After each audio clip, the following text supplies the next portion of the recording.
qualifying is about to start. There is now sound, or there is no sound production?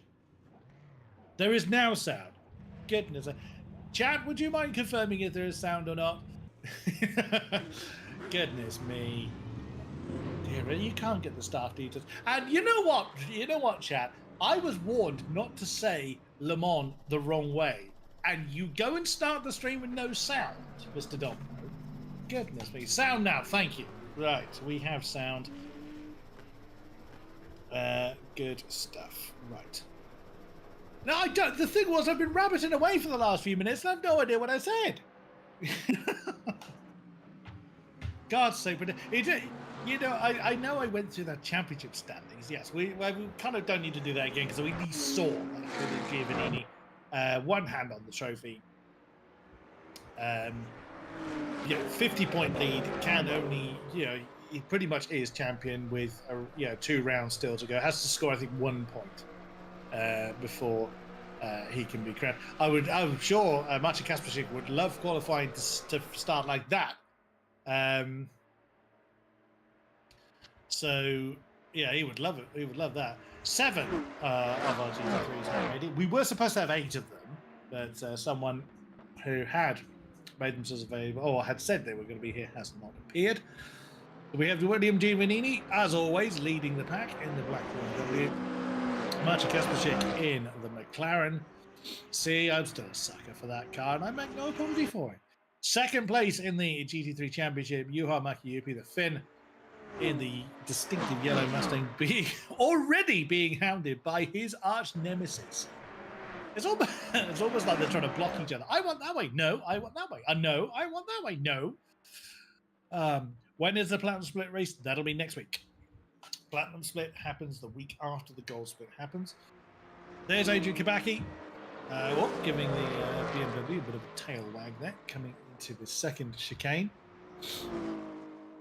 There's Jerome Mitral in the Corvette. I think I called a Cadillac earlier on. I did, yeah.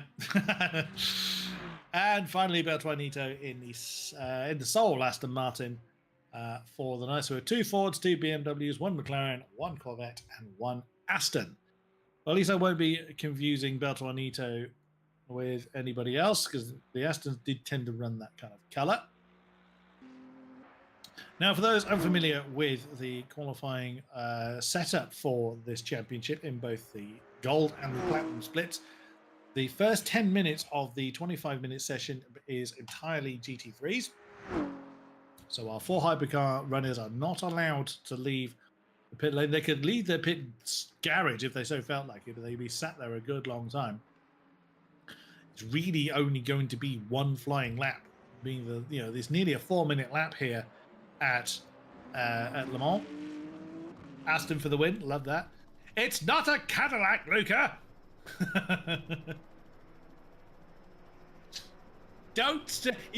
If I say Cadillac, Mr. Thingard, I'm blaming you entirely. You've put that now in front of my eyes. I'm going to say it. I'm blaming you entirely. It's going to be a night like that, ladies and gentlemen.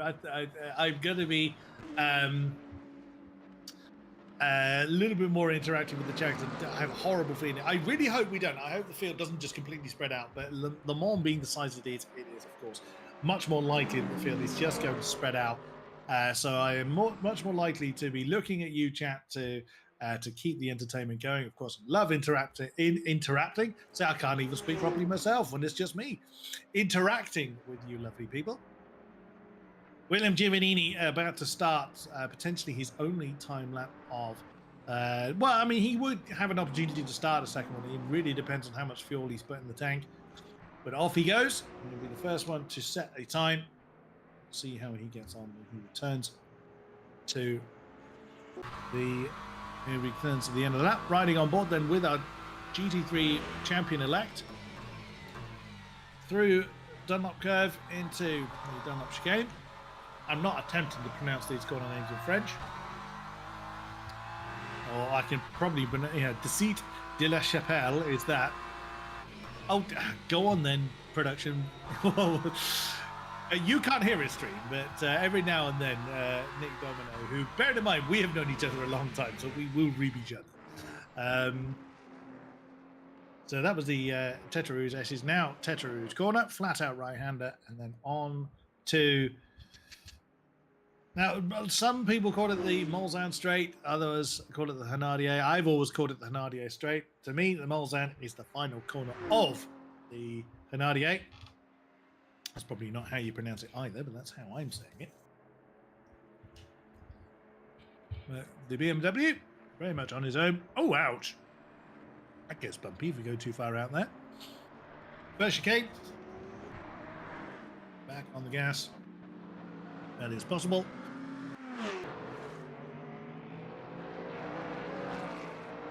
Oh, the second BMW Kibaki is slightly quicker at this stage, but still laps to be set.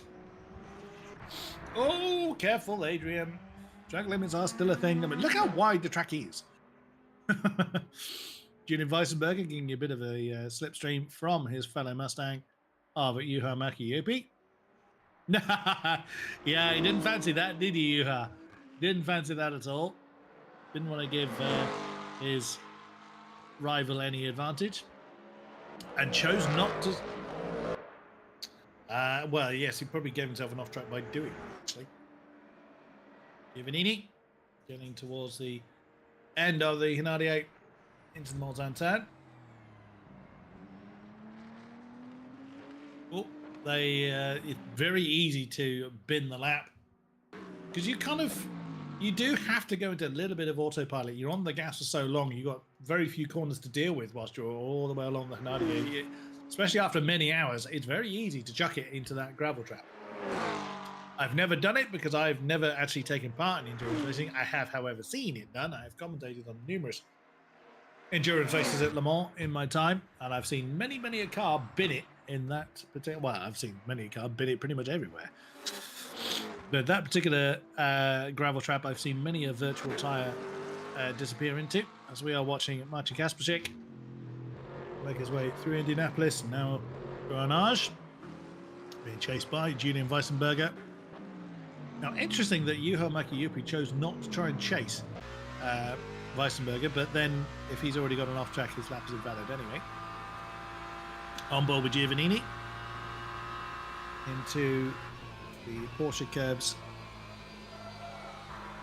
Just starting to bleed a bit of speed off there.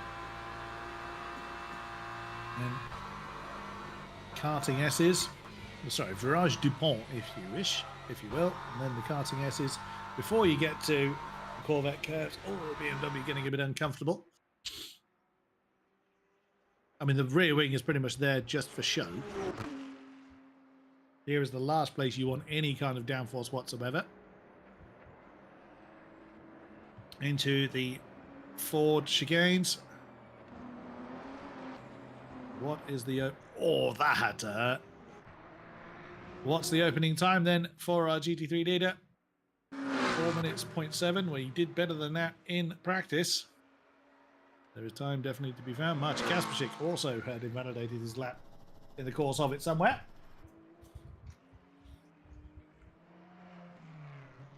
What about Adrian Kibaki? There we go. First sub 4 minute lap. 3:59.3. Oh, Kibaki, sorry, it was so Kibaki and Weissenberger both get 3:59.3. 900 separating them. It was the two Mustangs that were separated by that margin in practice. Oh, we have a yellow flag. Who has gone for a wander? Giovannini has parked his car straight back into the garage. Interesting. Now, he would have been allowed to finish that lap, but I suspect he's gone for a wander somewhere. So then, it will be the first time all season William Giovannini has not started on pole. And Kibaki is quicker again. 3,000s up in the first sector, which comes to an end at or just before Tetra Rouge. Second sector ends Mulsanne curve, I believe. And of course, the third sector ending on the start-finish line. Adrian Kibaki giving his suspension something to do. Ooh, keeps it just in the white lines this time. Although obviously kept it legal last time to set the 3:59.3. Kasperczyk is in the pits as well. McLaren will not be setting a lap time. Jerome Mitral also got over the line. There he is. In the Corvette. Again, fair play to Jerome. He's struggled with that car by his own admission and has stuck with it. Has not chosen to change car. Hasn't blamed it. He pretty much only blamed himself. So full credit to Jerome for that.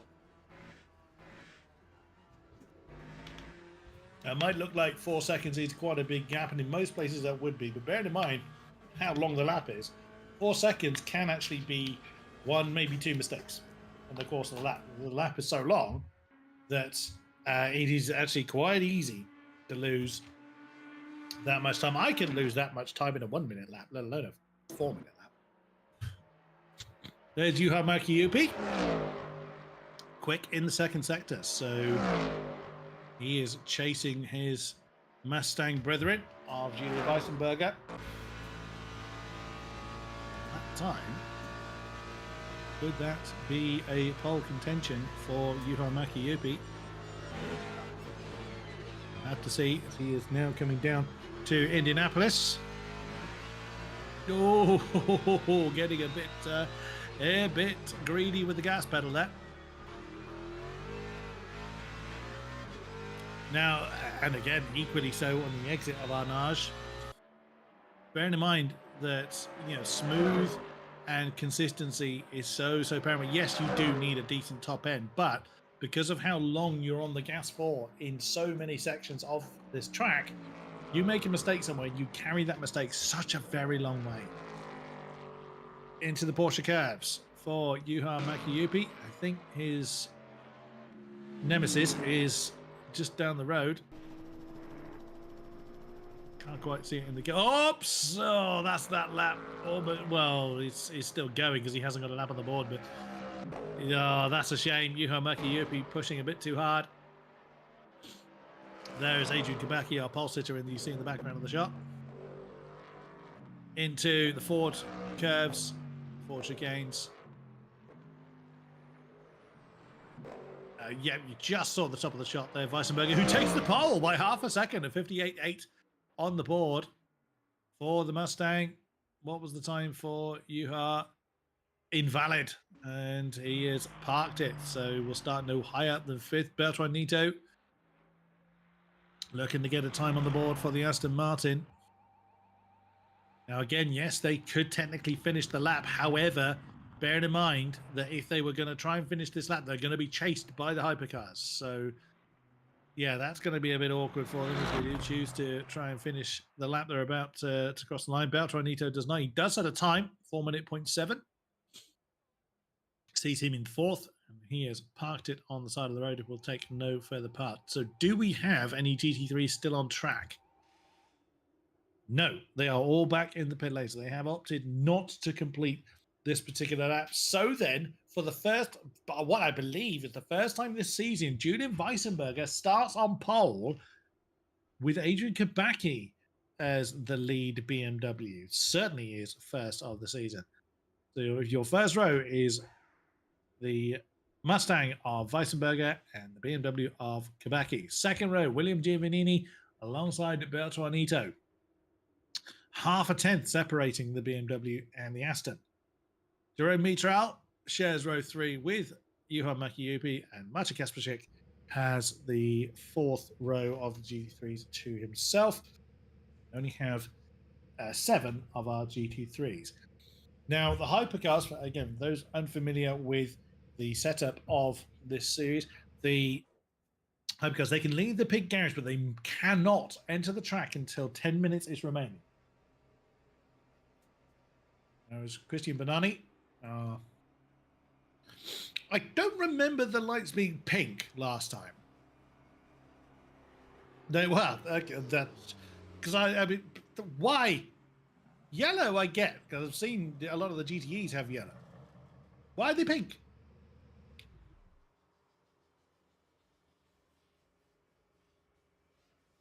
Okay. What, as in hyper? So production telling me they have them as pink to identify what car they are. You mean the category or the manufacturer? Oh, I see. That specific car number. I'm having a conversation to production that obviously the stream can't hear. It must be quite a strange experience for you people watching along. I do apologize. Vet power, like it. So all 4 of our hypercars now are let loose as Olivier Demelian gives it a plenty bootful in the Peugeot. Home territory for the Frenchman. So let's have a look at our championship standings for the hypercars, if we may. Francesco Adami, 30-point lead at the top of the table in his Ferrari, ahead of Jimmy Menard, former championship leader. I mean, Jimmy Menard took the win in the second round, essentially been slipping since. A couple of seconds, a third and 8th, and was not with us last time out. Christian Bonani in 3rd. Barnabas Fazekas 4th, Jack Howes 5th, Adam Sapler in 6th, Lucas Kreuzer 7th, Marvin Butson in 8th, Sakin Sobers in 9th, and Pascal Gehrig rounding out the top 10. Olivier Demelians returns to us. He's 11th in the championship currently. Romain Merchant in 12th, with Roman Freyrum in 13th. Tobias Blumschein, with just a couple of points on the board, in 14th. Martin Mergley, Yanis Bagheera, Lexi Taylor, and Davide Chiesa not off the mark. Will remain so again. There is Olivier Demelians as one of the Ferraris, giving absolutely plenty of weaving in the background. So we saw Mr. Consistency is still fight for the title as P1. Certainly not in hypercars. The hypercar championship is not yet sealed. The GT3 near enough. Both of them are, I'm told. Both of them are. Okay, I thought the hypercar one was not yet sealed, but could yet be proven wrong.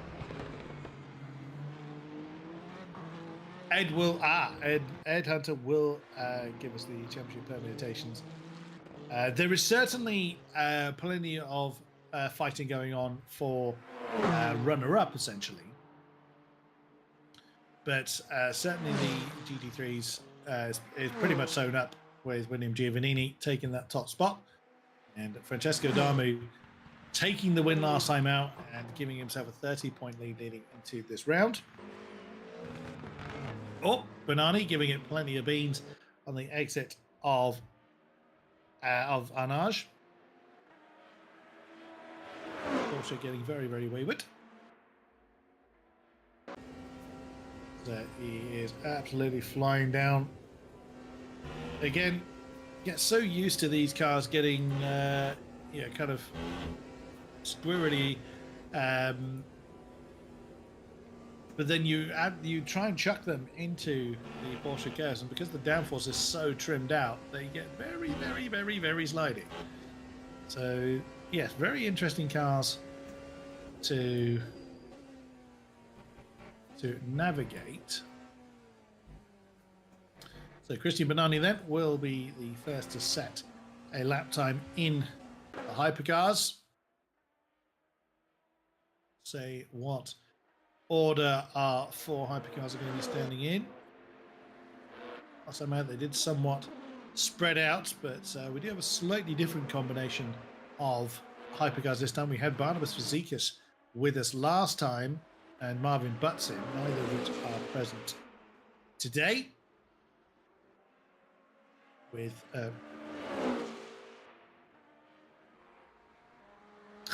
good point there, production. Well, yeah, indeed, we don't have duplicate numbers. I think both of our fields, I think GT3 is the same.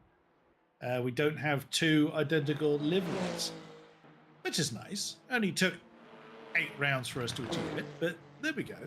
That's not. I mean, that's not anybody's fault. There's not many, many liveries per car. So, hey ho. That's Francesco Adami, championship leader in the hypercars. We'll see if he's able to extend that lead, although doesn't really need to do, just needs to either beat Jimmy Menard or at least stay in touching distance of him. I mean, finishing the race will likely seal the deal, but there is Christian Bonani. who got 10 points ahead of Banov following his second position last time out. He's only 11 points behind Jimmy Menard. So the Italian is certainly chasing hard.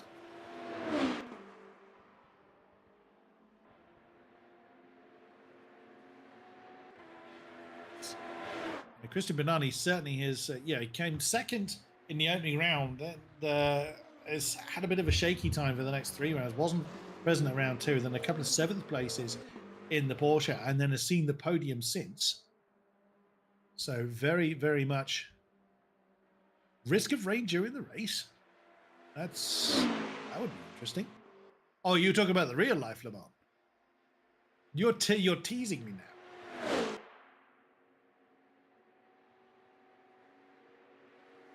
Continue to watch Christian Bernani then as he chucks the Porsche into the Porsche curves.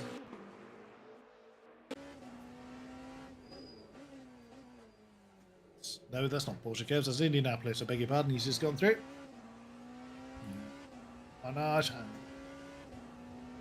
I don't think the Porsche curves are going to favour the Porsche somehow. Oh, okay. So by that standard, then the Corvette of Jerome Mitral can just blat his way through the Corvette curves. Oh, that's why I said Porsche curves. That's probably true. You were probably right there. So then, Christian Bernani looked a little bit hesitant to get the car turned right there through the karting S's. Let's see what time he gets on the board. What is the benchmark going to be? I think it was a 3:29. I think we saw from the hypercars in practice. Let us see what the Porsche gets on the board. It's going to be quicker than 3:29. That's certainly true. 3:23.804. Jimmy Menard. And the Ferrari 3:22. Wow, a second apart over a 3.5 minute lap. As Demelian in the Peugeot. 3:27 for him. And Francesco Adamu, a 1/10 of a second behind fellow Ferrari Jimmy Menard. Wow, over a 3-minute lap. That is something. Whoa, that's an exploratory now. Well, Bernani has parked it. Demelians is determined to block the track. What happened to Christian Bernani? We saw him parked up just now. Or did he just pull over and park in there? Olivier Demelians was somewhat sideways. Okay, so Christian Bernani just pulled over and parked it, and that is what happened to Olivier Demelians. A bit too late on the brakes, and round the tail went. So that'll be. Oh, he's pressing on. Well, practice if nothing else. Always worth it, particularly here in Le Mans. I want to say the phrase that production told me I couldn't say, otherwise he was going to do the big red button, which for those unaware, the big red button basically hides the entire interface. No, I'll be good for now, anyway. Might say at the end of the race, where if you turn the interface off, it won't make any difference anyway. Then you'll mute me. Oh, well, you did that on the beginning, production. He's just see he did it on purpose, I reckon, folks. He just wanted me to talk to no one, just to make me look like a plank. You don't need to make me look like a plank. I'm perfectly able to do it on my own. I've had many years practice at it.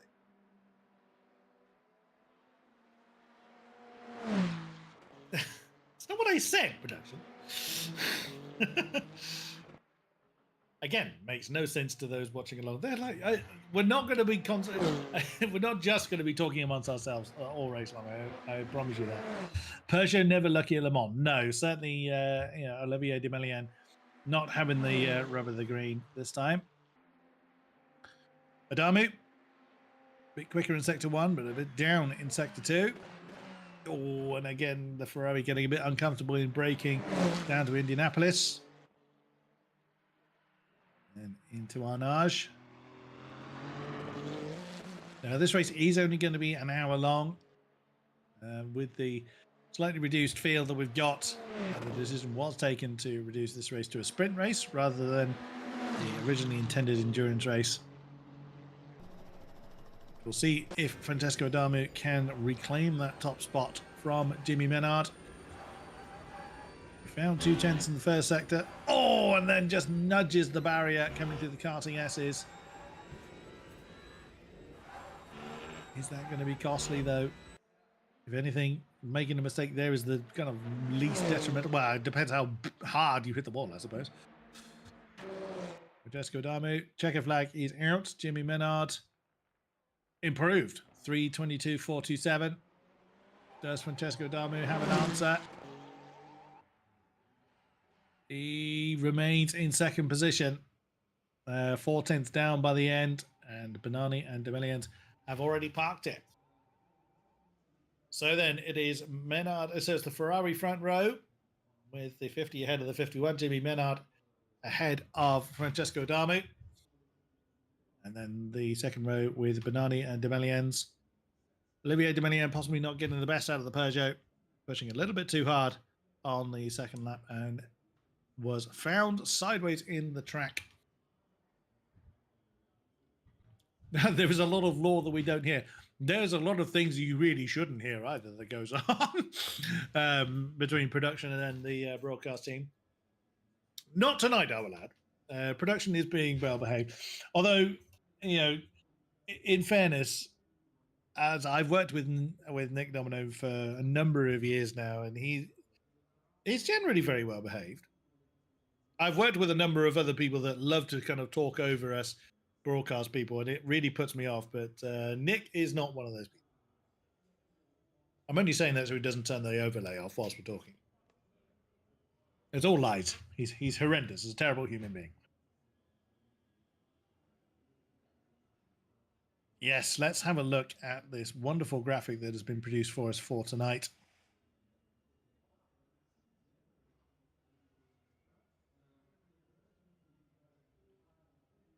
And there it is. Look. So then going through the lap as you're looking at it, it's long old track, 13.6 kilometers. And look at the elevation change, and that's actually something I kind of take for granted, I suppose. I'd never really think about the elevation change that goes on in the first part of Le Mans, but it is quite an undulating circuit. But I do believe I've been saved from my solitude. Mr. Ed Hunter is joining us in the box. Good evening, Ed. Good evening. You are absolutely correct. I'm here to help. Jolly good. Yeah, I've been commentating on something else earlier this evening, but the championship I happen to run.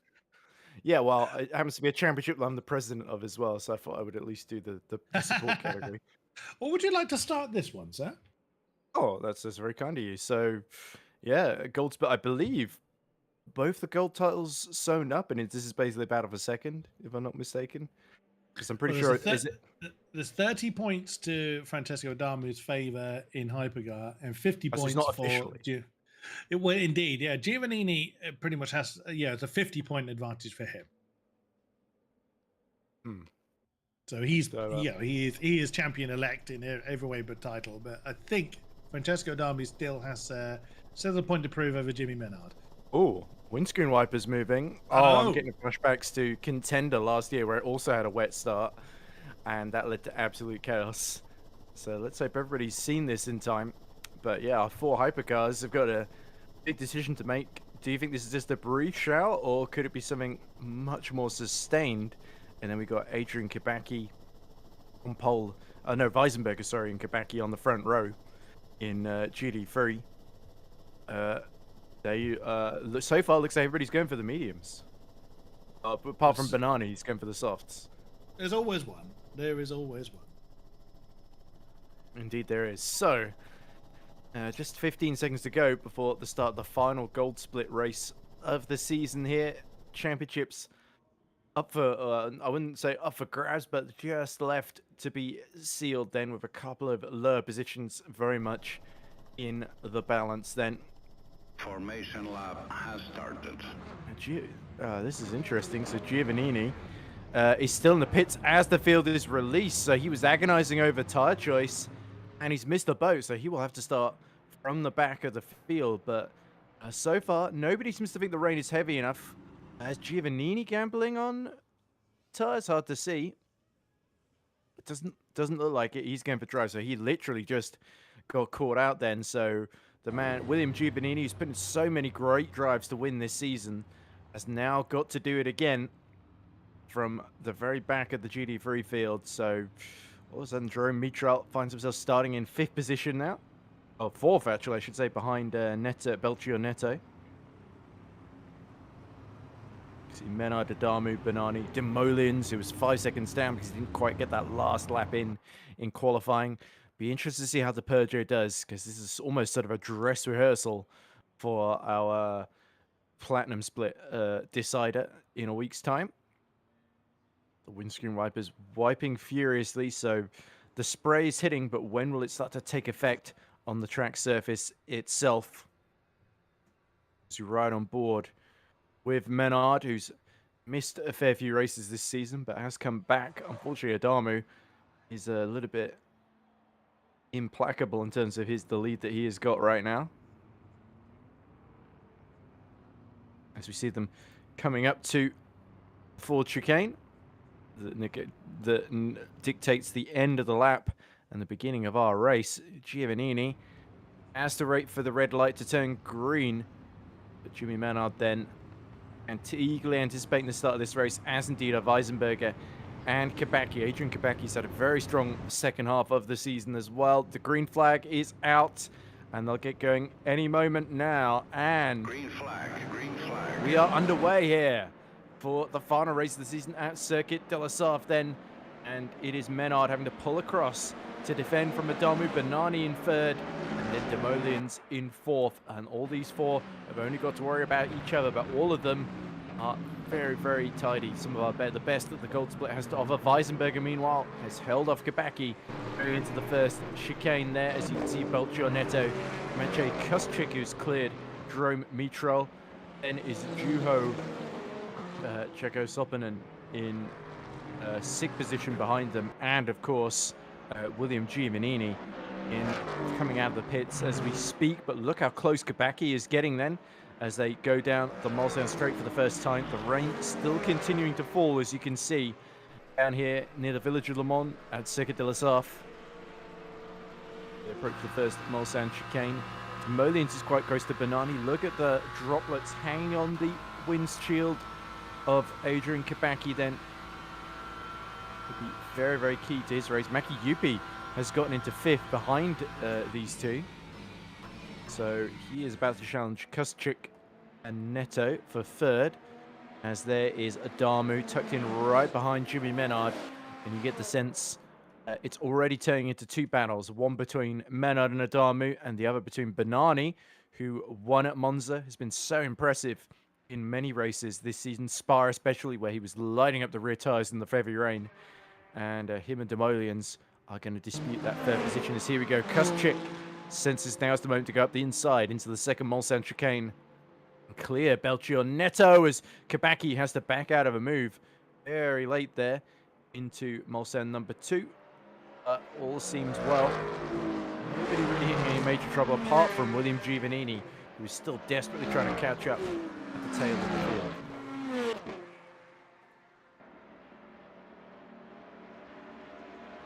So then, side by side go Neto and Yuka Makiyupi.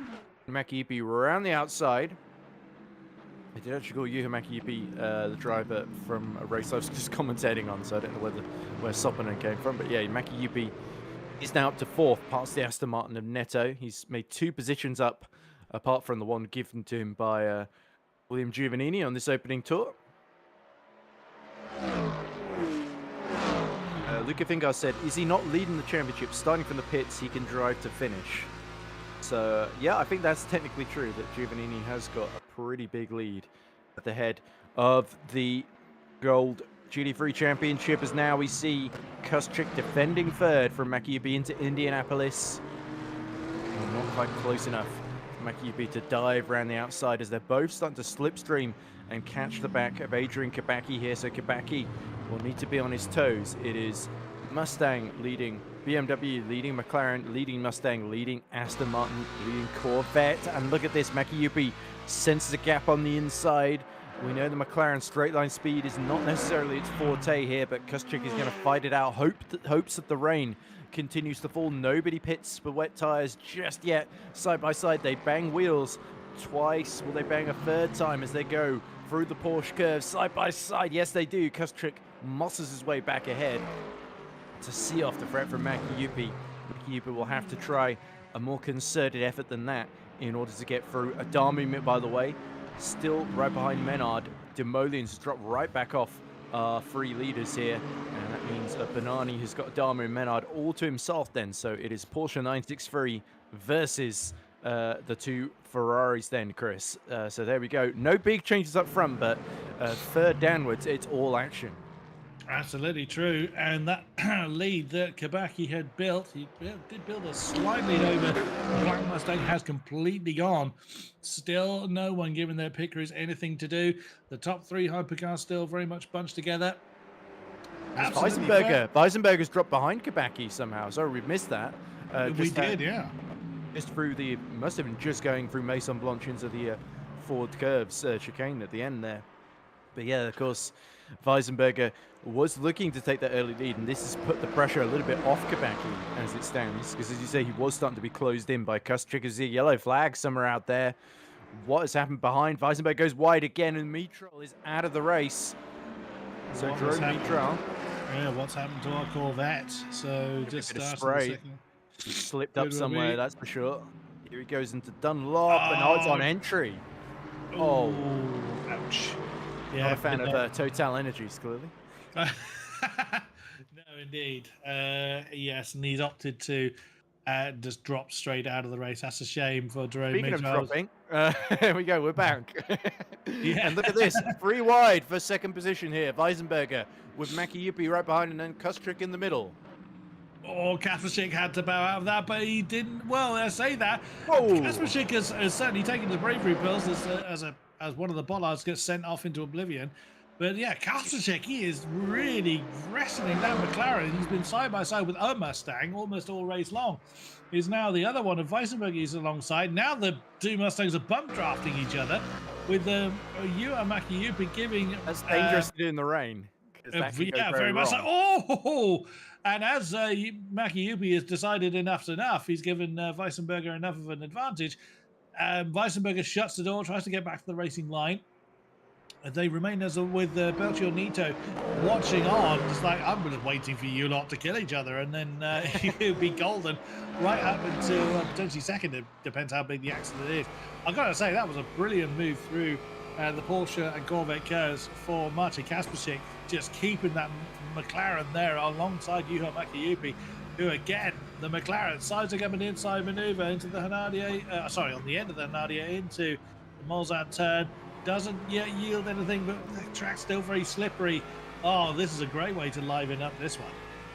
Yeah, there we go. So you can tell Mustangs bump drafting each other especially.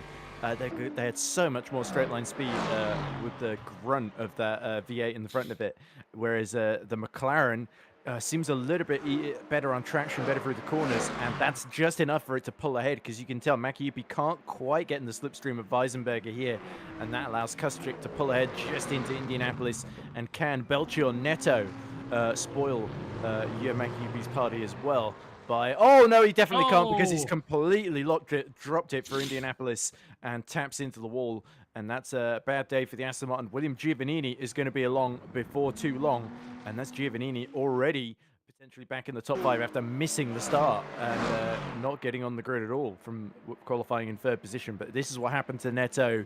He just got a little bit too overexcited behind Makiyubi. Yeah, absolutely true. Looks like he got the break in absolutely fine, but a little bit too many beans on the exit of Indianapolis. Headbutts the wall and then rolls back across to try and get himself back going again, which he does, still running, but now outside of the top 5. But look at this trio here, both of the Mustangs. Oh, and as you can see, Makiyubi really wrestling for grip Oh, just as Maciej Kasprzyk flirts with the grass, flies off the road, going down to Maison Blanche. Wow, that was. I wondered if he thought he was going to beeline straight for the wall there. That's given the momentum advantage to Maki Yupi, but he can't use that momentum there. And fair play to the McLaren. He kept his foot in it and kept that gap closed between himself and Weissenberger. Yeah, you can tell this is dry tires on an increasingly wetter track, and round goes Maki Yupi. It's his turn to do a little half spin. Luckily, he avoids the wall. Should get going before Giovannini appears on the scene, 6 seconds behind. But yes, again, back at the train, you think, right, now's my opportunity, and then suddenly you find it literally slipping away from you. So it is like driving on ice in these conditions. Tires not set for the conditions. Cars that have been set up assuming it would be a dry race as well. And that's not what's happening. Indeed, and that's how quickly that all changed with Maki Yupi dropping that one. And look at the lead on the hypercars. That's really something quite dramatic. There we go. I was thinking that's impressive, but no, the Ferraris are not 40 odd seconds apart. The top three hypercars still in viewing range of each other. It is the Peugeot that has fallen off the back of this field. There is Demelians. It looked like he'd gone through the second chicane on the Henardier. Let's see what he did. It's not been a comfortable race for the returning Olivier Demelian. Did he? Oh, and it's much less comfortable as he's head butted the wall, locking up the brakes coming into that second chicane. Oh dear, that's going to be very uncomfortable to drive back to the pits. Yeah, Olivier Demolians, unfortunately, becoming the demolition Demolians right there. But it had to be said, didn't it? Oh, look at this. Weissenberger and Kustric still squabbling away as the rain continues to fall. I guess the big question here is now, Chris, especially in these battles for the podium and for the win, it must be said, who's going to blink first? Who is going to go for the wet tires? Because if you are... Oh, here we go. Kustric to the outside into the second Mazda chicane. And again, Weissenberger late on the brakes, just about gets it stopped in time. But it's the McLaren that is going to get the better traction on exit here. And Kustric has got to rely on the slipstream to make up for the deficiencies of the car. He's surely not going to go around the outside of Weissenberger into the Mulsanne corner. Well, he's certainly going to try it. Here he comes. Oh, watch me, he says. Well, again, Weissenberger putting his car in the defensive posture, but the McLaren still making him think about it. Oh, a hip check there from Weissenberger. That was a don't try it kind of moment there between the two. But Kasprzyk, I think he knew that one was never on. Seeing in chat, we see Jerome Mitral was already 5% of rain on track when he lost the vet, so it'll be interesting to see who pits for wet. Very, very true. GT3 need at least one more lap before they change cars so they can finish with virtual energy. That's going to be an interesting one to see. Energy they can put in the tank at the pit stop, of course, as we see. Oh, very late on the brakes into Indianapolis, and that is Kustric up into P2, and this is exactly why I missed watching Kustric for most of this season, because last season he was doing moves like this up and around the season. Weissenberger, very, very late. Oh my goodness. Muscles his way past. They're all struggling for traction here. Demolins is the first to pit for wets, unsurprisingly, given that he was dropping off the back and had a huge amount of damage. Flash of the lights there from the McLaren. Maciej Kasprzyk is not happy about that. So let's watch on board then from the Mustang. Now, was it a big, bold move, or was it a missed braking point? It could be a combination of all things. Ooh. And there it is. I wonder whether he realized, yeah, look how deep he's gone. He realized he was too deep on the brakes and did what he could to minimize the impact between the two cars. And that's Banani on Adamu. The Porsche splitting the two Ferraris, a bit of slipstream along Henardier, and gets up into second position and keeps Jimmy Menard under pressure as well. Oops, and that's Adamu getting a bit uncomfortable as well. I suspect Olivier Demelian may well be in the pit for a while. And that is Kasprzyk that is coming in. Still flashing the lights there, I noticed, between himself and Weissenberger. So it's the McLaren that is going to go onto the wet tires. We'll see if now is the right time to do it. He's either gonna burn those tires out too quickly, or he's gonna have quite an advantage when the rest of the GT3 field pits. Yeah, and well, the problem for Demolians, as well as now he's got to clear the duty-free field, so his bad day has come from. He might be on the right tires, but he's got so much traffic that it almost is going to make it difficult to make too much progress particularly quickly, unless he meets them all on the straights. Which at Le Mans, it's sort of sod's law that half the track straights that you never meet them on the straights, you never get the right moment. But yeah, Kustrick now is going to fall behind Giovannini and Maki Yupi. But yeah, I think he's still going to be ahead of Belchi or Neto at least on exit here. Yes, because Neto is also pit, and he's is he stuck right behind Demolian? No, he is in his pit box. He just happens to be within a cigarette box inch of the back of that Peugeot. There, finally some breathing space as Demolians is finally repaired and released behind Kustrick. But yeah, now it's going to be vital to see what Kustrick's pace is. We can see that live gap, 33 seconds. To Giovannini in front of him, as now the hypercars might stretch it a bit further, but this is now really, really dangerous territory. And we saw how good Bernani was in the rain. Unfortunately for Jimmy Menard, having Bernani in between him is not quite enough to overcome the. What is the gap in the championship? It's like 20-30 points between Adama and Menard, isn't it? So yeah, that would only be a swing of 10 points, wouldn't it? So yeah, that's less than half what he needs. Indeed, true. As we look at the GT3 leaders once again, Adrian Kopecky building up a seconds lead between himself and the Mustang of Weissenberger. And there is our hypercar leaders, less than 3/10 between them before hitting the braking zone. We see Bernani possibly a little bit more cautious on the brakes, and he's possibly. Oh, look at the tail of the Porsche. It's getting very, very wet out there. That's actually allowing Francesco Dami to close in a little bit on our lead two hypercars, but it's going to be a flood into the pit lane, or there's going to be some very, very brave people possibly stretching this out a bit more, but it can't be far away now. Unless you really are convinced that it's going to stop raining and dry up, then yeah, now is really the time to pit, essentially, because it is going to turn into a race of basically staying on track at this point. So we know Kustrick's already taken the gamble. He's already started to cut into that gap to Giovannini ahead of him. He's taken about a second out of him. So now it is make up your mind time, as you can see the gaps there. Actually, Giovannini's only about 13 seconds.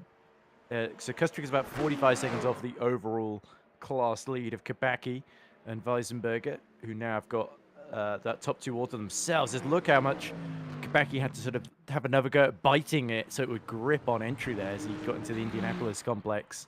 So the BMW really struggling in these conditions, and Kopecky holding on by a snail's breath from Weissenberg. I don't know where that came from, but I've said it now. Oh, and cutting the chicane. That is Menard. He has gone over the gravel a little bit, and now Weissenberger has got a better exit from Arnage, and he's gone clean up the inside of Adrian Kopecky to snatch the GT3 class lead. So here we go. Weissenberger set this move up through Indianapolis and then into Arnage. We saw him break so late the lap before when he was battling with Kustrick.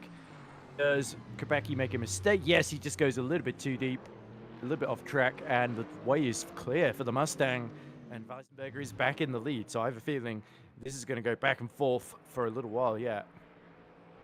Fantastic stuff, but are they going to dive into the pits to get those tires changed, or will they brave it for another lap? They're going for it, another lap on. Oh no, big one, that's not pit lane entry. Well, they'd have a very bad day if they use that as pit lane entry. That's a wall. They aren't actually pitting though, so they are deciding to continue. Interesting. So are they banking on the weather getting better then? Because again, we don't know how hard or how long it's going to rain for. So, you know, there could be those that are deciding that they're going to string this out to when their scheduled pit stop would be. Again, whether that's down to virtual energy, who knows? But the GT3 lead not yet coming in. Here come our hypercar lead trio as well. And as only Olivier Demeliant has pitted, and it's not doing him any favors looking at the Delta either. So it looks like those still on soft tires, those still on dry tires, whilst it is getting slippery, whilst the tail is getting lively, as Christian Bernani is demonstrating. It is obviously still manageable, and yeah, no one else is giving their pit crew anything else to do. See what the hypercars choose to do at this point. No, all three of them choose to continue, and it looks like the pace advantage is still with And those it on the stopped dry tires.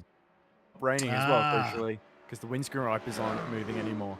So that, oh, there we go. oh Kuskic dear. is slow to crawl. I think he's had to cut the first chicane. So risking it on the wet tires has well and truly backfired. Yeah, it was raining just a few seconds ago. And as he crosses the line, it's clearly stopped raining and the windscreen wipers have stopped there. So Kuskic, as he's going into the first corner, clearly feeling, oh my goodness, I've taken the gamble and it is backfired spectacularly. Yeah, he just has to Oh, save a massive moment through the first corner because the wets are now overheating. oh, that would have hurt as well. Actually catching a bit of air as he's rejoining the circuit. Oh dear, oh dear. So yeah, Martin Kasperschek will be coming back into the pits again. Those that have braved staying with the slicks will be quite pleased of their decision. But does this rearrange the pecking order somewhat? So we've seen the Mustang possibly have a bit of a advantage over the BMW. Will that change? We've seen obviously what Giovannini is particularly capable of, as that's Adrian Kabaki giving a big old bootful on the exit of the second chicane.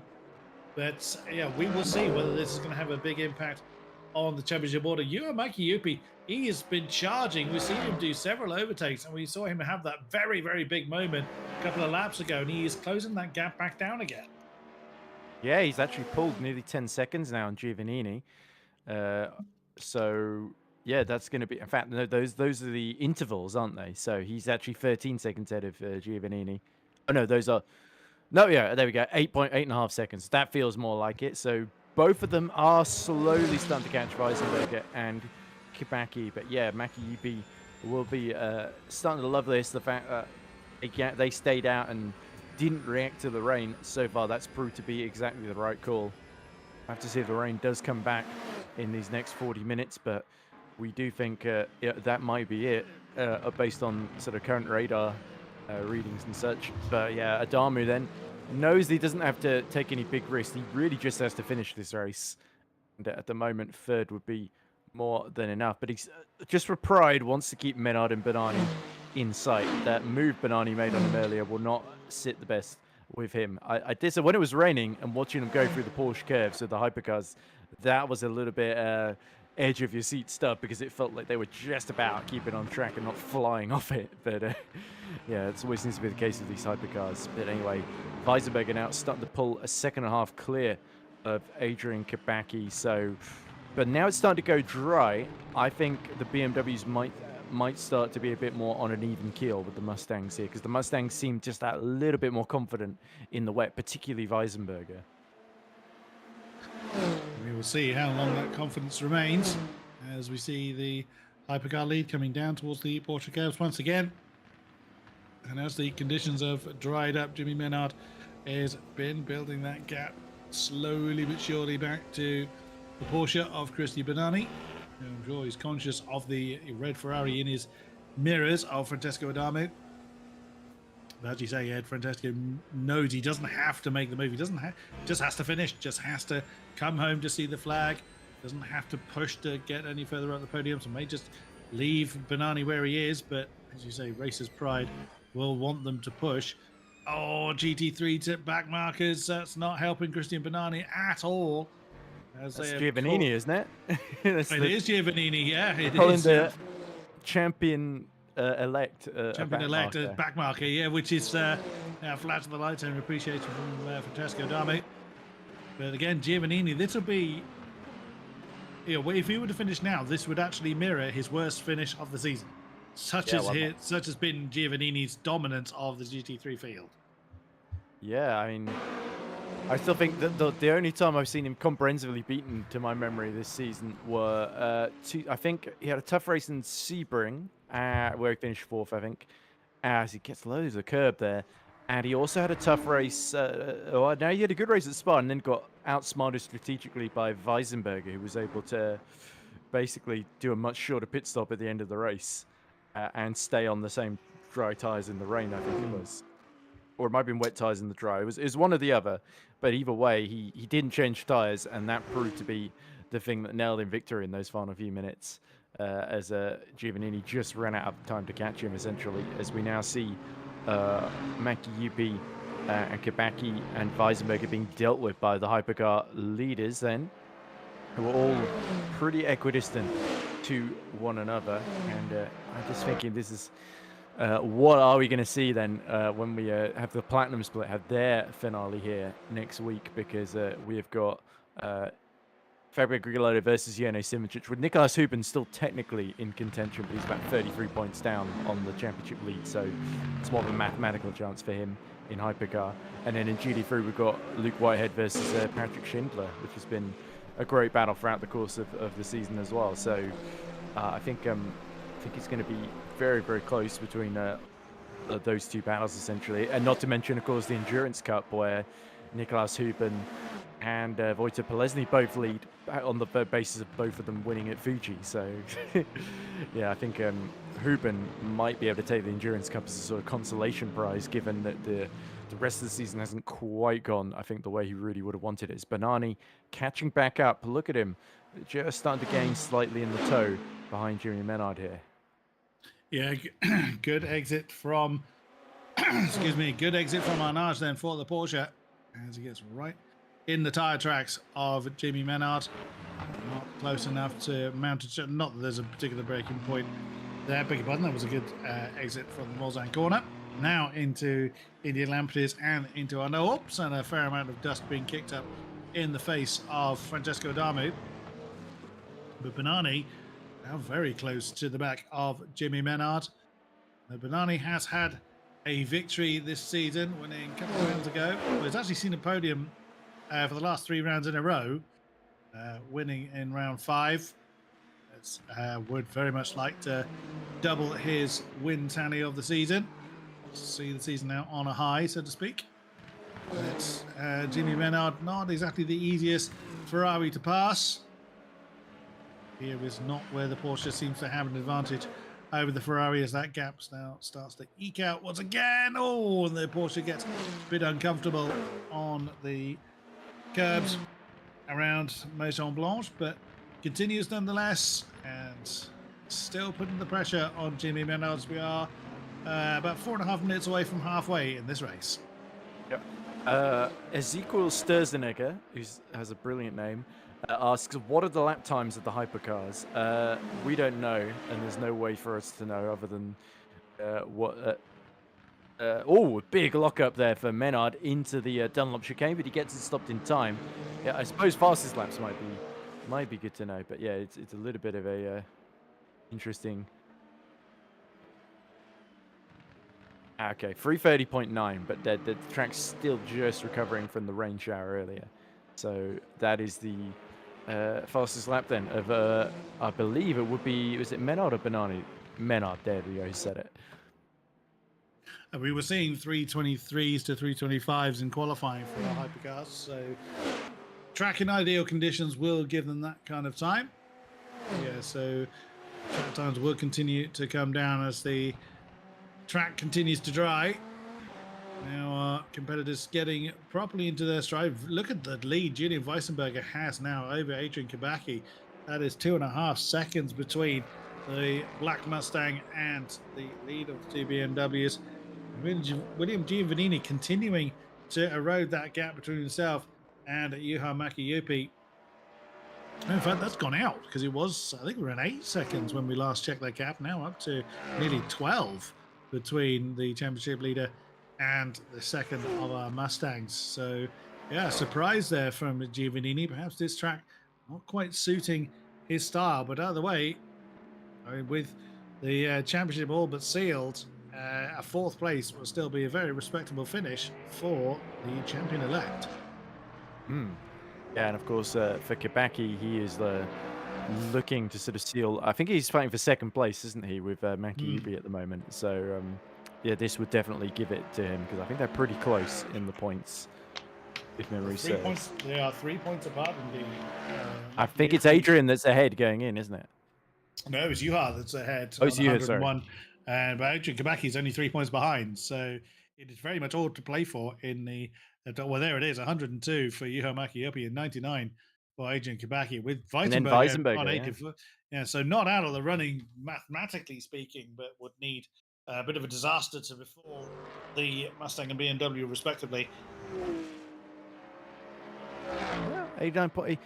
It wouldn't take too much for him. It would only take a sort of Kustrick style strategy blunder for Weissenberger to really take advantage here. But with them in second and third at the moment, they are doing just enough to keep the battle between themselves. But yeah, Kabaki would second be enough to get those 3 points? It'd be 18 points versus 15, wouldn't it? So I think it'd be exactly 3 points. So it would come down to wins. And then possibly, I think they both got 1 win each. So I think they'll come down to second place. Yuha has won. Adrian does not. Adrian's not won this season. Oh, okay, so Julian has. Julian has won. So if it was a points tie between the two Mustangs, it would be, well, Yuha won in round 4, Julian won in round 6. Well, I guess it comes down to second places, wouldn't it? And thirds. But if he wins here, he's got another win, as Nicholas Domino very correctly points out. To be fair, Makiyubi has been catching Kabaki at a rate of knots, which makes this sort of slightly academic either way, as I think Demodians has gone back into the pit lane.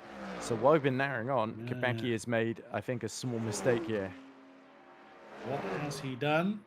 This is what I was saying earlier. You're on the gas for so long. Oh, it was Weissenberger that got a little bit uncomfortable coming towards Indianapolis. But you're on the gas for so long, it's really easy just to kind of tunnel vision. Oh, there we go. Again, the tail of the BMW also getting a bit squiggly. Wouldn't have cost him too much because it's such a short run between Indianapolis and Arnage. There is the Peugeot back into the pits, discarding those now very second-hand wet tyres. And back onto slicks. Here we go. There's Belchor Nito. Now, Sol Aston Martin. Very lonely race for him. Is Giovannini starting to fall into Kustrick territory? Yeah, Neto is one of the ones who pit for wets and then had to pit back to dries. Is Giovannini... I thought he had started on the dries, I was pretty sure. So Kustrick, I don't think, has pit off the wets yet. No, he hasn't. So it's a bit inexplicable to me that Giovannini is struggling as much as he is. Well, indeed. Perhaps LeMans just doesn't suit him. Maybe he hasn't put the... but he could be forgiven for not putting the practice time in, considering his points advantage in the season. Whatever the reasoning is, he is not in podium contention. Maybe it's sort of like those guys who try and do 2 chess games at once. Maybe he's got another sim race on the corner that he's doing a lot better in. He's that good. I don't think William Giovannini's ever played chess, if I'm being honest. Although he's pretty good strategically. So, very true. Yuha Makiyubi on the back of Adrian Kabaki now. The Mustang very much in the tyre tracks of the BMW now. So following that slight wiggle we saw from the number 46, now Yuha Makiyubi has got that second place very much in his sights. Julian Weissenberger a little bit further up the road, but certainly close enough for Yuha to see his target. He doesn't stay in the slipstream of the BMW, interestingly, as he remains slightly outwith of it. Adrian Kabaki would definitely be feeling the pressure for that second position. Yep, and not only with the second place up for grabs in the championship, but also in the race as well. And Makiyubi, who was doing very, very well in the middle of the season, has not quite been able to keep the momentum going. Has seen Kabaki build some momentum of his own, will be desperate to end on top. But yeah, the two of them, I wonder if Makiyubi's pace might be good enough for him to challenge Weissenberger as well. That could get interesting here, but it depends how quickly you can clear Kabaki, and Adrian has got no incentive whatsoever to just let him through and make things easy. He is going to defend as much as he can at every given opportunity, because he knows second position, you get second here, you get second in the championship. Yeah, that is exactly it, isn't it? It's, these two are locked in a battle for that second spot. It's going to be fascinating promotion to platinum split as well, the top 3. So also true. You could well see them racing each other again in the top split as well, as we see the remaining energy for the hypercars Demolians, having done 2 very long pit stops, still got 62% left, but Adamu running very low, and Menard and Banani pretty much equal on the 27 and 25 represent respectively. Yeah, again, Jimmy Menard need not push. Well, indeed, you could argue that none of them need to push particularly, but they can see their targets ahead of them. It just makes you tempted to push that little bit more. Oh, Juho Mäki-Jypi getting very much under the rear wing now of the BMW, so this is a challenge for second. Not just on the road, but in the championship, yellow flags are out. Who has had a moment? We'll catch up with that when we can. It's Demolians again. Oh, no, the Peugeot in the wall. And that is out. So what has happened here? He's just pitted, remember, so or not long pitted for dry tires. What has the Frenchman done? Into the Porsche curves he comes. Oh, and there it is. Just yeah, and as he's trying to catch it, it snapped the other way and into the barriers. He went very hard. At least he didn't have far to limp it back to the pits, but I think he just kind of parked it anyway. Oh, and Juho Mäki-Jypi very, very close to the back of the BMW now. There's only 3 of our hypercars remains. They're only separated by about 5 seconds or so, but all eyes at the moment are on this battle for second in the GT3s.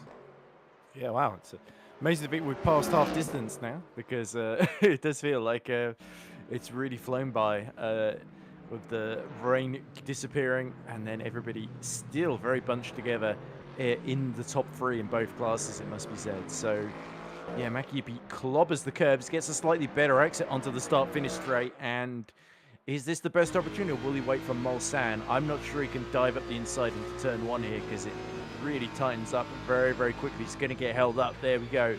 And he's going to just hold back slightly and then try and get a better exit here so that he can prepare for Tetra Rouge. As there we go, you can see Kibaki struggling to make the rear end follow the front without overtaking it, essentially, and spinning around. So yeah, even though the rain is gone, the tyres are really starting to feel the wear here at Circuit de la Sarthe. That they are, and also Juho Mäki-Jypi, he knows that anyone that's driven has driven here will know full well you cannot realistically make a move, nor without a serious overspeed coming into the Dunlop chicane.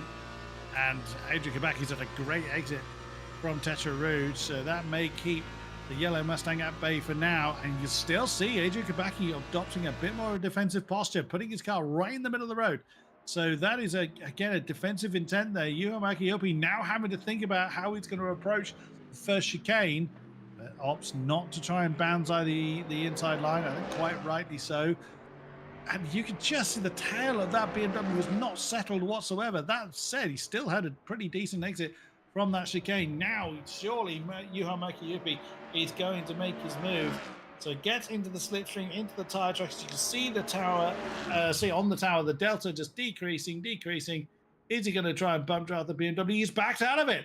So Juho Mäki-Jypi actually bows out. He's not going to try and make the move here. Of course, Adrian Kibaki didn't know that. Sort of thought about trying to adopt a defensive posture. Didn't go for that in the end. So now through the second chicane, Kibaki again gets a bit of a better exit from that chicane than the Mustang. Will Juho Mäki-Jypi make his move this time around? Look at that. He's lost 2.5 tenths or so just in one corner. Closing in once again. Is he going to do it this time? Answer is gets close. Not close enough. Remains in third. Yeah, he's losing time here. Look at Weisenberger, 4.2 seconds up the road now. Mäki-Jypi, if he wants to win here at Le Mans, needs to find a way past this BMW, and it could well be the key to second in the championship as well. So yes, Mäki-Jypi starting to really be patient, interestingly, rather than going for a marginal move. But he gets a good run out on the run towards Indianapolis. Again, the BMW just hogs the middle of the road. It feels like so much wider than the Mustang, doesn't it? But it's only really by tiny measurements, isn't it, that it is. So I think in terms of, it's not like he can physically block the road more than a car's width here. It is literally just as we see again.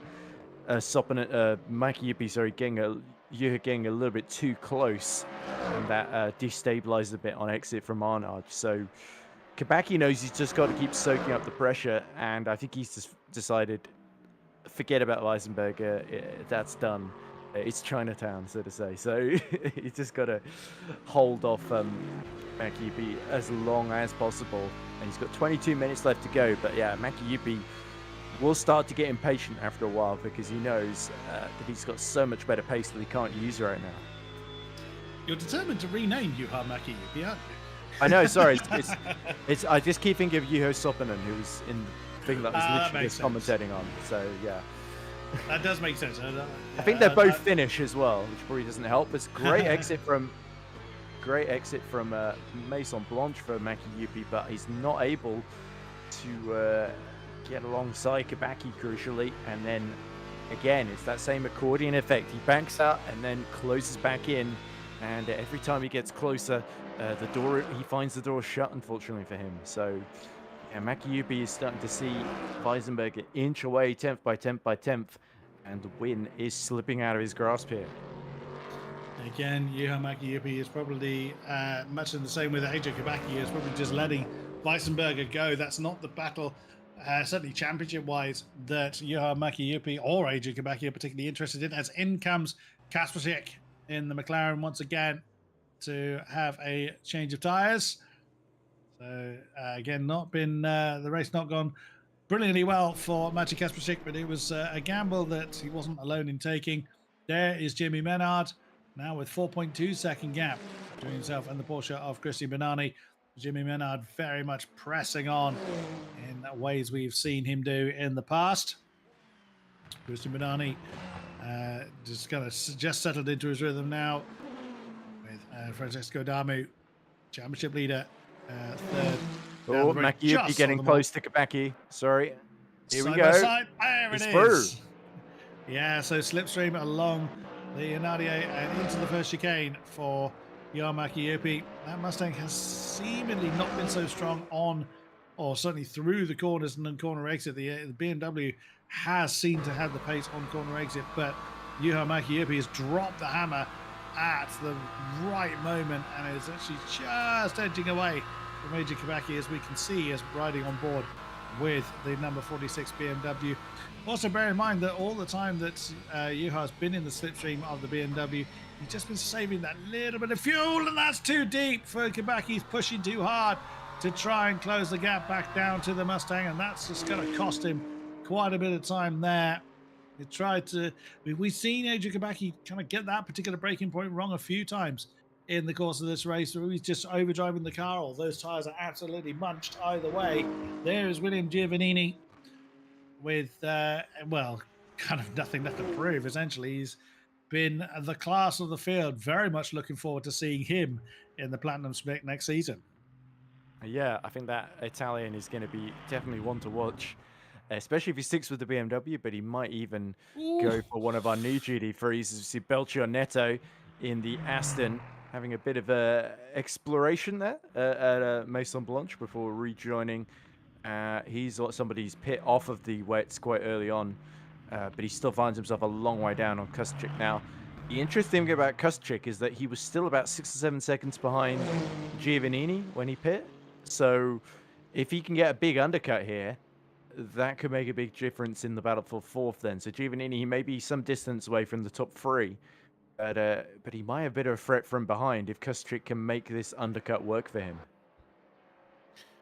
We will see. There is our GT3 leader, Julian Weisberger, now 5.5 seconds to the good over his fellow Ford of Juha Mäki, who's already built up 1.6 seconds.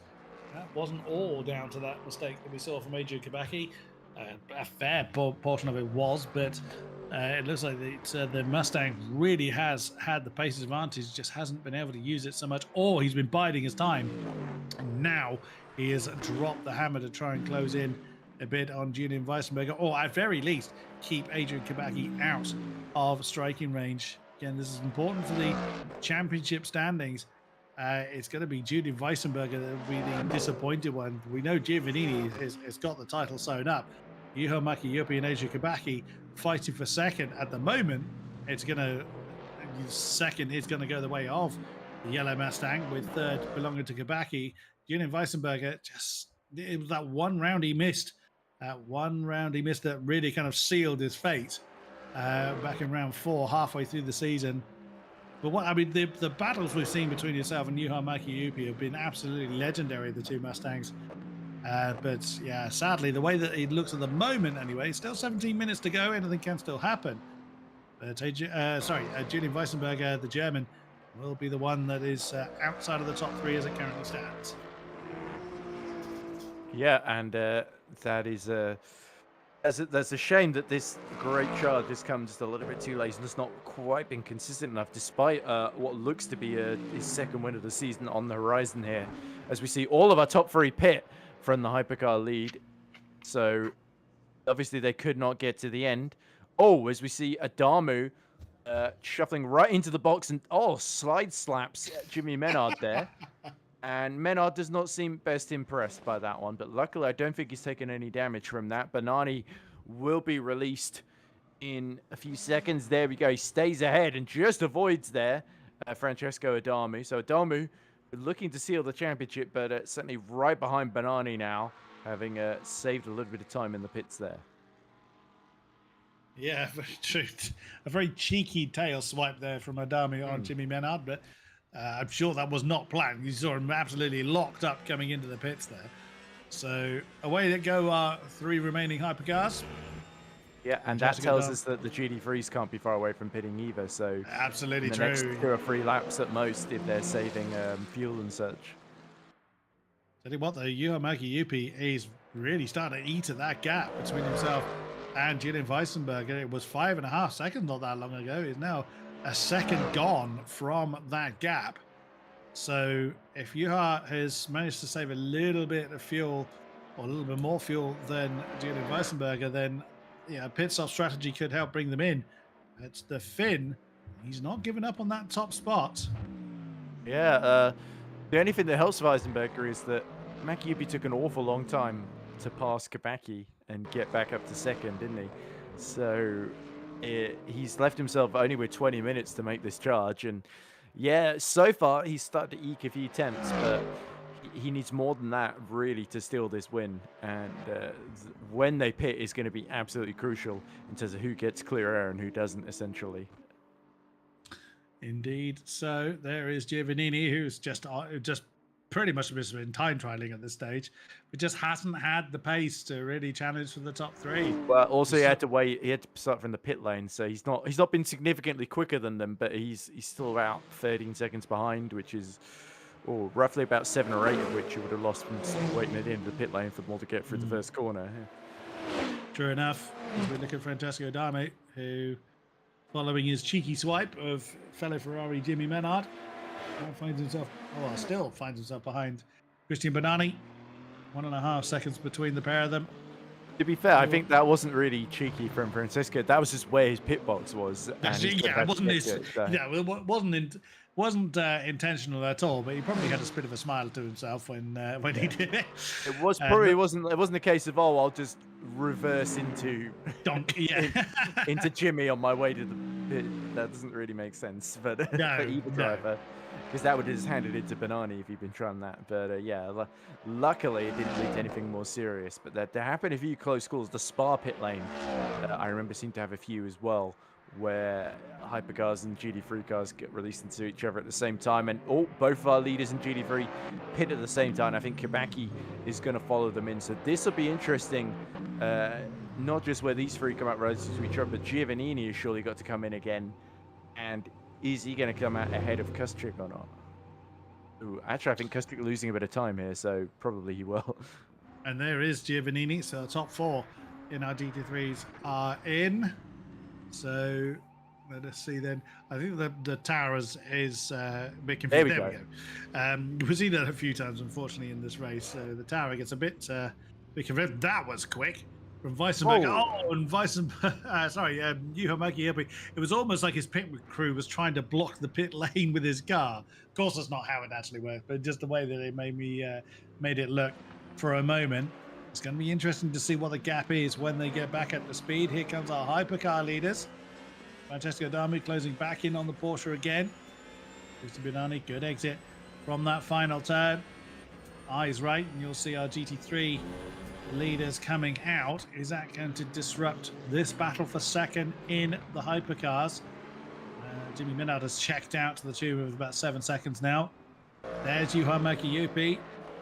Just needs to kind of mind his own business at this stage and let the hypercars figure it out for themselves. One through and the other through.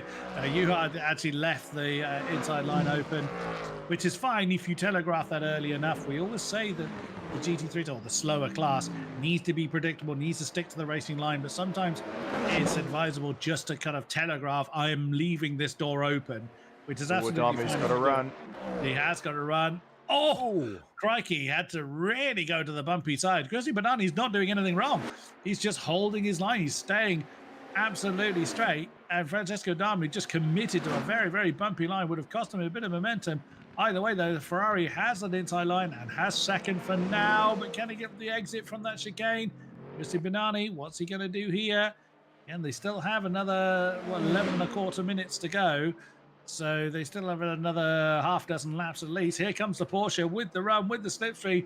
Adamu sticks to the racing line. Banani goes to the inside line. That second place is going to return back to the Porsche. Yeah, and we don't know how much virtual energy they put in at their pit stop around the outside. That's late on the brakes for Adamu, but he has to go off track, takes a bollard out with him. And yeah, there we go.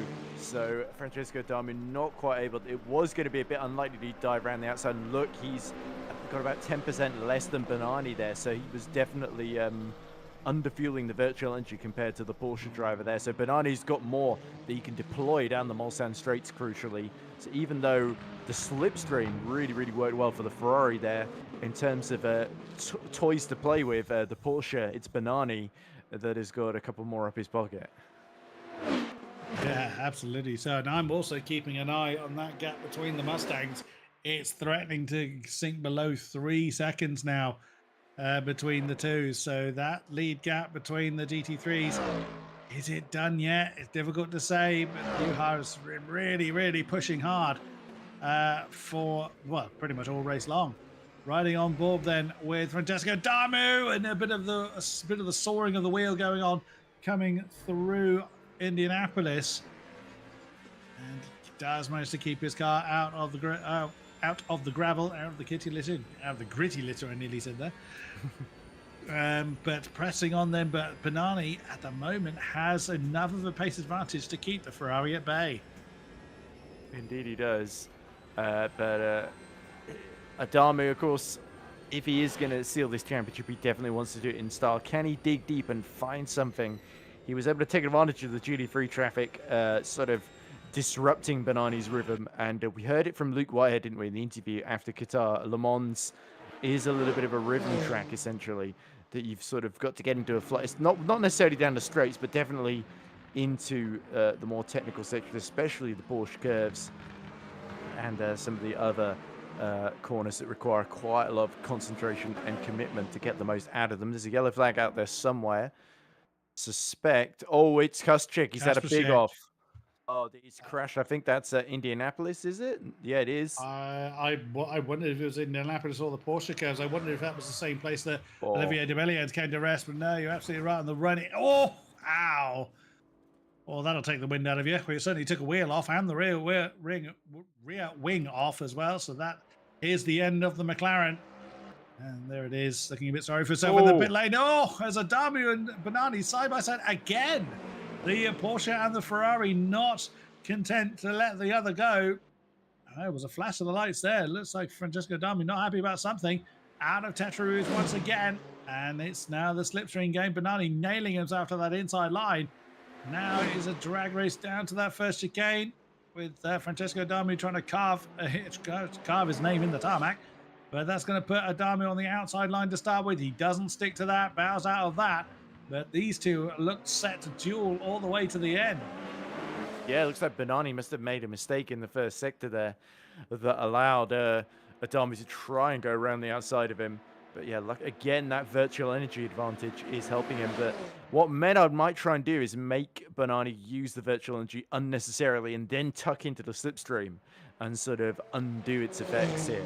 If he's smart here, as he again tries to weave around, just tries to force Banani into a mistake in the braking zone. But the Italian, he's learned a few tricks over the course of this season. He's become much more confident since that win in Monza, hasn't he? And Adamu is really going to have to fight to win this championship. Well, he's going to win it anyway, but he's still got to get to the end of this race and resolve this battle somehow, one way or the other. He's going to try and stick to the inside. He's just about got his wheels alongside. Banani locks up the brakes, and Adamu has forced his way through. Yeah, that was a very assertive move. Nicely done. I thought that was Adamu that was locking up on the inside line there, but either way, the Ferrari back ahead of the Porsche. The two Italians dueling very, very hard. Banani's not letting go of that at all. On the way down to Indianapolis they come. Oh, Banani trying to get the inside line there when there was almost no inside line to claim. Oh, Adamu, he swung out wide, gets a bit uncomfortable. Is that going to force him too deep? But, oh, Banani was trying to force the up and under. Couldn't get it done, though. Remains in third for now. Yeah, Adamu holding on by the skin of his teeth here. All of this is just allowing Jimmy Menard, the Frenchman up front, to just pull away to the tune of 12 seconds now. So, yeah, Menard, 6 minutes to go, and looks like he is going to win only for, I believe, the second time this season, wasn't it? Because I think he won Fuji. You're right. Yeah, round 2. There we go. Just remembering which rounds I commented on, aren't I? And not the ones I didn't. But yeah, otherwise, Maki Yuppie within 2.8 seconds of Weisenberger. But again, I think Julian has got things better in control now. He can afford to drop a 10th here and there and still just about have enough in hand here. So yeah, Maki Yuppie is pushing, but Weisenberger, I did think he'd have a little bit too much ground to make up on him in these final few minutes, and so it's proved. But it looks like we're only going to get 5 finishes in GD3 and 3 in Hypercar. But which order are they going to finish in? Because Banani is not going to take that move sitting down with 5 minutes left to go. That he's not. Right, about 4-ish laps remaining. Purely depends on where Jimmy Menard is when the timer hits 0. It is only 5 and a bit minutes away. So Menard leaves this lap and one more, right? If it's 3-minute laps here. Why am I thinking 1.5 minute left? Yeah, that would be impressive at Le Mans. Yes, beg your pardon. It'd be only a couple of laps remaining. So it is all or nothing, do or die almost. But you can just tell by the body language, particularly the Porsche, that Christian Banani is pushing that throttle through the floor. But he's already got a second to make up to get on par with Francesco Adamu. That may well just be too big a gap to gain. But if Francesco Adamu makes a mistake, then his countryman is going to be all over him once again.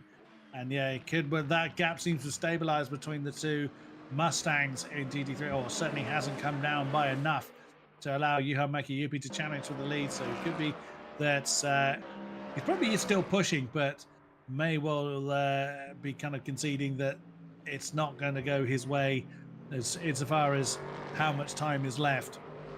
So Julian Weisenberger looks set to add another win to his tally, but we'll see. Still a couple of laps remaining. Back up to our Hypercar battle for second place, and that's Adamu's a little bit deep coming through that second chicane.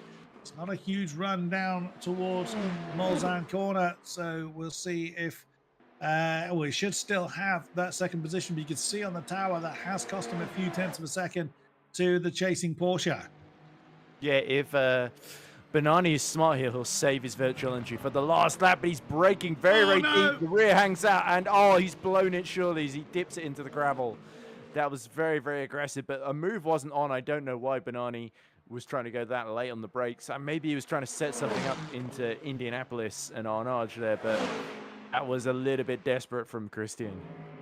He was probably just tunnel visioned onto the tail of Adamu, so just missed his braking point by, it could only be like a car length, but at when the downforce is trimmed out so much, is almost all mechanical braking here in these cars at this circuit. So he would have known as soon as he hit the brakes, he'd have known he was sailing off. 40, he did what he could keep his car pointing the right way, but look how much time that's cost him. with only 1 lap remaining. Here comes Jimmy Menard then to finish this and start the final lap. Yep, and yes, certainly this is going to be a very rewarding win for Menard, who I think has led every single lap, hasn't he? I don't think he's... Banani did trouble him a bit in the early stint, but other than that, he's really just been cool, calm, collected, and in control. If he'd been showing up a few more times this season, who knows what he could have done. But yeah, he's Jimmy only missed 1 race. It was only the last one he missed, but he had 2 bad results. The opening round he came home 7th, and in the 6th round he came home in 8th. So otherwise he's had 4 podiums to his name. But when the field has been as competitive as it has been, missing 1 race is that puts pay to championship hopes. Either way though, still looking set to be inside that all crucial top 3. Yeah, so hopefully. Yeah, so we're just hearing he's posted 324.8 as his fastest lap, which in these conditions is pretty impressive then, especially compared to the pace of Adamu and Banani, who of course are 12 seconds in arrears, having used up a lot of time and energy fighting each other. There's Belchio Neto, who is on course for some decent points here in 5th position, but he is a long way down on Giovannini, and it's virtue of that call to go for the wets early on. But he was at the back of the train either way. It was sort of a you got to risk it, or you're basically going to guarantee to finish where you are situation. Whereas I think Kustric unfortunately risked it while being in attention for the podium and ended up losing out the most of anybody. So and then crashing out, pushing too hard at the end. So yeah, just under a minute left to go, and I think Jimmy Menard is going to start the final lap before too long. Then, as we look at Weissenberger and Maki Yupi, will be starting their last lap, and unless Weissenberger runs out of fuel or makes a mistake here, I don't think Maki Yupi is going to have a chance of steering class victory here. I would agree with that one, Ed. It would take some kind of misadventure for Weissenberger to lose. Oh, gap below 2 seconds though. Maki Yupi's not given up. Fair play. He's not given up, and nor should he. But it is going to take some kind of mistake or say fuel miscalculation, something like that, for that gap to come down in just a single lap. But there is Francesco Darby, just saw going out of the shot Jimmy Menard. There's Juha Mäki-Yupi. He's done everything he possibly could. Didn't have a great qualifying. Has certainly had the pace to be in contention for the GT3 win, but it's just going to run out of time, run out of road before the checker flag falls.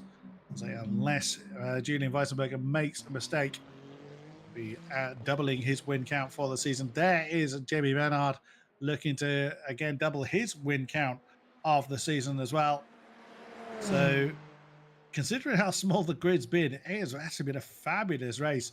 I will put my hands up. I was a bit doom singing before the race began. I was convinced the field was just going to scatter. But yeah, I've been treated to some fabulous racing tonight. Yeah, it's not necessarily the quantity, but the quality that does make a big difference. But yeah, there's something to be said for a huge pack at Le Mans, and hopefully we will get a slightly bigger grid for Platinum Split next week. But here comes Jimmy Menard, and it is going to be the race victory for him, his 2nd win of the season, and the Frenchman is going to take a historic home win. Yes, absolutely true. Your winner here for Le Mans, the final race of the season, goes to Jimmy Menard, brings the Ferrari home on the top spot, and a wiggle there from Francesco Damu to take the 2nd spot on the Hypercar podium. He'll be chased home by the Porsche of Cristian Banani, and a typical sim racing spectacle. Backwards over the line. He's trying to do a Luke Whitehead. The 2 Mustangs are still inside of each other, coming down to the end of the Hinardier.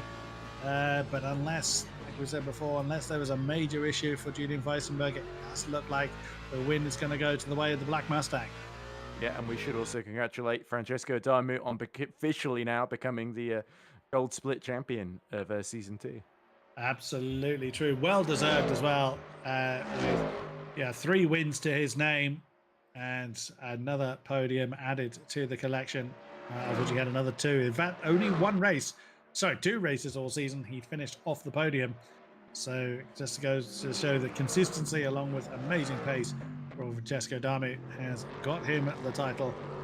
So we are looking at Juha Mäki-Yupi looking to, well, he certainly will consolidate his second place in the GT3 Championship. 13 seconds that gap has become now between himself and Kabaki. Bertio Neto is actually deemed to have finished because he would have finished behind the Le Mans. Le Mans. Of course, he finished the Le Mans, you Pillock. You've been here all night. Behind the hypercars. So Bertio Neto already classified in 5th position. But here comes Julian Weissenberger into the Porsche curves to see out the GT3 season. Yep, and it's certainly been an impressive one in terms of strategically he's on the ball. In terms of the points, it might not be quite enough to get Weissenberger into the top 3, but you never know. There might be somebody watching this that notices his standout performances and gives him that special dispensation if it's close on the times to qualify for the Platinum Split next season in GT3. Here you go. Nonetheless, it's going to be second win of the season for the German through the final forward curves with the final time over the curb, and Mäki-Yupi's going to fall 1.3 seconds short. Weissenberger wins at Circuit de la Sarthe, and it's a Ford Mustang 1-2. That it is. Here comes Adrian Kabaki then to round out the podium for his GT3 contingent. And William Giovannini, the GT3 champion, he needn't have actually needed to show up at all. But of course, he's a consummate professional. Started and ended the season with a 4th position. Giovannini, a very deserved GT3 champion, and takes his rear wing off Foster's at it. Well, he doesn't need it anymore, so why not? Looks more like a road car now. Yeah. Has he actually crossed the line? He has, yes. He has. I was just thinking, I can see it right behind him. Yeah. Yeah, I just suddenly had the thought, hang on, which line is the finish line? No, it is the one on the back of the grid, not the one on the front. I've seen it before. I've seen drivers pull over thinking they finished and they lose, but not that Giovannini could because Bertio Neto had already finished. It just suddenly dawned on me. Wertheim, isn't it? Bjorn Wertheim at Monaco in the F3000 race where he lost victory by slowing before the start-finish line. Yeah. Anyway, there you go. There are your GT3 standings then, Chris. There it is. So Julian Weissenberger taking the win over Juha Mäki-Yupi. It is indeed a Ford 1-2 and a BMW 3-4 with Adrian Kabaki rounding out the podium. William Giovannini coming home in 4th. Bertio Neto rounding out the finishing GT3s. We lost Masha Kasprzyk and Jerome Mitral. We lost very early on in the Corvette. And our few attending hypercars, Jimmy Menard, a class of 1 tonight in the number 50 Ferrari. Francesco Dami had it all to do fending off the advances of the Porsche. In the end, it was a Ferrari 1-2 in hypercars. Benani in 3rd, and we lost Olivier Demeliant in the Peugeot.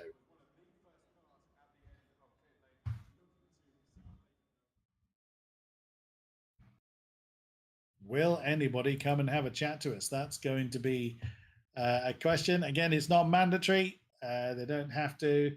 We don't always get an opportunity to chat to our drivers, but now the season is done for the Gold Split, so somebody might come and have a chat with us. We will see.